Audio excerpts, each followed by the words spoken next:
Sākot ar 2026. gada 1. janvāru nedaudz pamainīsies tātad auto atļauju izsniegšanas kārtība. Ja?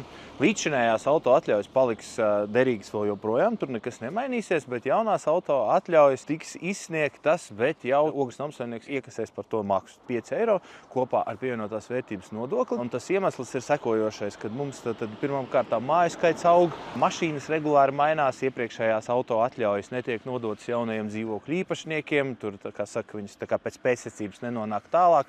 Vienādi sakot, tas darba apjoms ir pietiekoši liels, un šis pietiekoši liels sloks ir, par kuru ir jārūpējas. Un mums tad ir cilvēks, kas ar to nodarbosies, izsniegs auto atļaujas. Auto atļaujas būs līdzīgi kā līdz šim.